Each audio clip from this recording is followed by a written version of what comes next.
Baka ang balita ko, may warrant daw ako pag... Hindi, totoo. Yung sa ICC or something. Matagal na akong hinahabol ng mga putang ina. You know, you'll have to be patient with government. It is not at all times maganda. Minsan ang gobyerno may kapalpakan. Ang akin lang, well, of course, kasi from the outside na ako, na makikita ako na yung ganito, yung seldom na tinitignan ng tao, ng Kongreso, na masilip lang man kayo kung ano ang kailangan, not only dito sa Hong Kong, but all over the world, Filipinos who work there because they have to. So, ang akin, nagpapasalamat ako. Ang una-una, yung tulong ninyo sa economy ng bayan. At second, yung social order. Yung problema na yung mga anak natin makapag-aral ng husto. Kaya naman ako nakita ninyo na patong-patong ang kaso ko. Sa totoo lang, baka ang balita ko, may warrant daw ako pag... Hindi, totoo. Yung sa ICC or something. Matagal na akong hinahabol ng mga putang ina.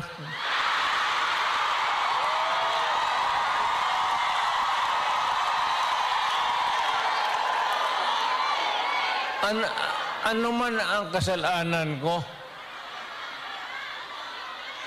na ginawa ko man ang lahat sa panahon ko para may konting katahimikan at mapayapa ang buhay ng Pilipino. Ang problema nito, ewan ko kung ang tingin ng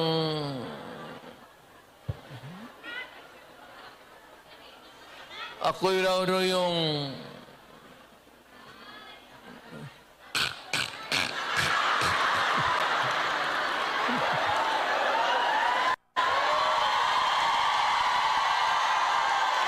o ganito na lang. Ito ganito na lang. O sabi ko, assuming na totoo talaga yung naririnig ninyo, bakit ko ginawa yan? Para sa sarili ko? Para sa pamilya ko? Para sa inyo at ang inyong mga anak sa ating bayan. Kaya ako man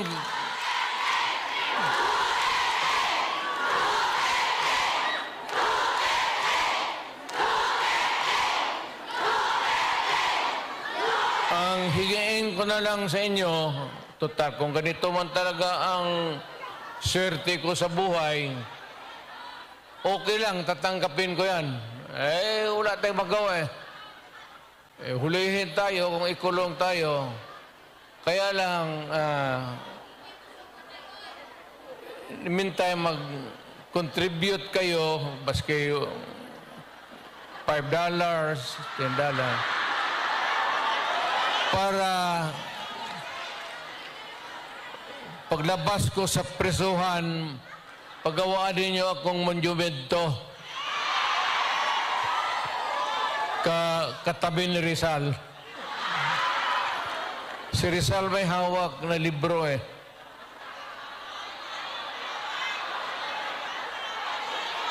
akin.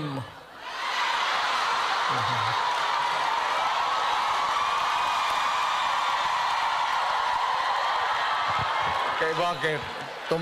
Tumahimik ba ang bayan natin kung Pilipinas, hold up dito, hold up. Wala nang ginawa kung ini. Tayo mga ayaw ng gulo, napipilitan tayo to confront evil because nandyan sa harap natin. Sino ba naman gustong pumatay? Putang inang yan.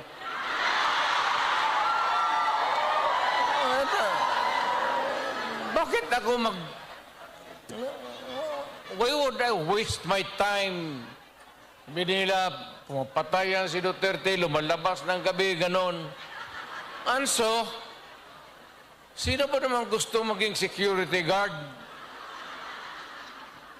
Na ang kinuha ko, law. So, but, guro sa trabaho, saka sa, alam mo sa gabi, diyan rin lumalabas yung mga masasamang tao.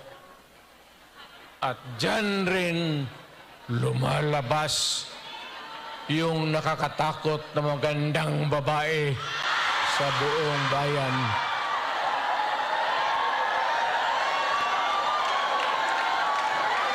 Sino man nakita ninyo maganda sa araw? Nakita?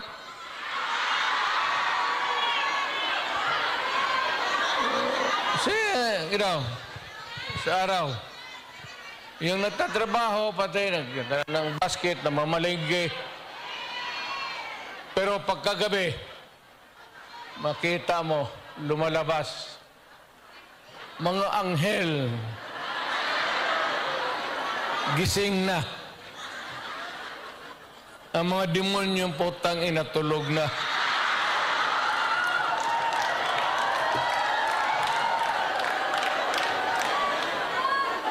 Hindi, ano na lang tayo, seriously now. No, our country is not yet that well off. I'm very sorry na nakikita tayo dito at kayong napunta dito sa loob kasi sa labas, mga Pilipino rin naghihintay doon. So, sino may-ari itong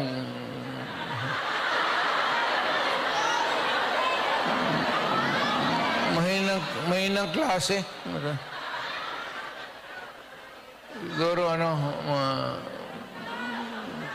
contribute lang tayo. Gawa natin third floor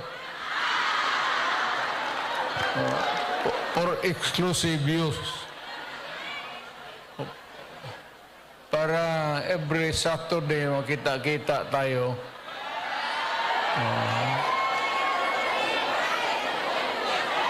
Ano na?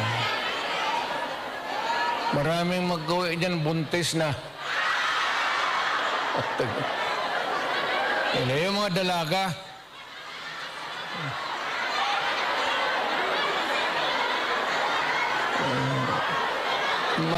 Mahirap kayo walang ano.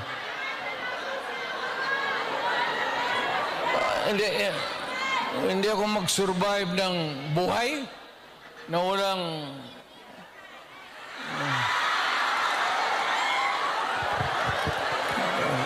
dito pa. Nandiyan ba asawa ko?